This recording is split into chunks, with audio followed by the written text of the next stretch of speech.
For most people who file Chapter 7 bankruptcy, the process takes about 4 months. It usually starts with a consultation with an attorney where we'll talk about your financial situation, answer whatever questions you have about the bankruptcy process, and then discuss whether or not bankruptcy might be a good option for you.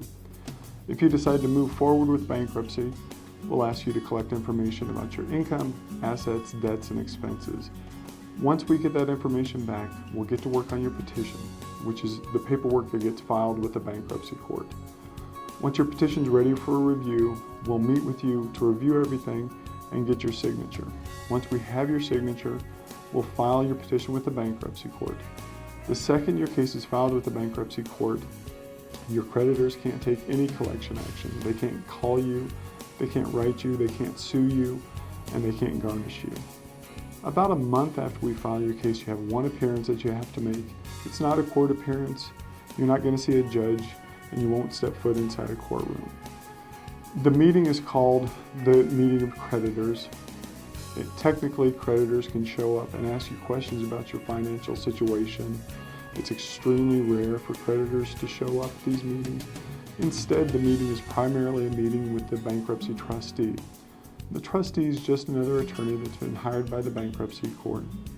The trustee is on the lookout for two things: any assets you have that are more valuable than what's protected, and certain financial transactions that he or she can unwind.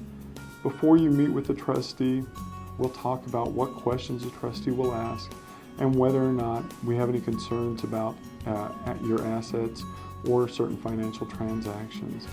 The meeting with the trustee usually lasts about 5 minutes, and if you hire us, we'll be there with you. About 2.5 months after that meeting with the trustee, the court will issue your discharge order. That's the order that says you're no longer legally liable for your dischargeable debts. There are certain debts we're not going to be able to get rid of. If you owe any child support or alimony, if you owe certain taxes, if you owe student loans, or if you have any court fines, including parking tickets, speeding tickets, or even toll fees, you'll still be responsible for those after you get your discharge order. In most cases, the bankruptcy court will close your case about a month after you get your bankruptcy discharge order. If the trustee has decided that he or she needs to collect certain assets from you or liquidate any assets, then your case will remain open until the trustee collects those assets, liquidates them, and then distributes the proceeds to your creditors. If you have any other questions about the bankruptcy process, we hope you'll come in for a free consultation.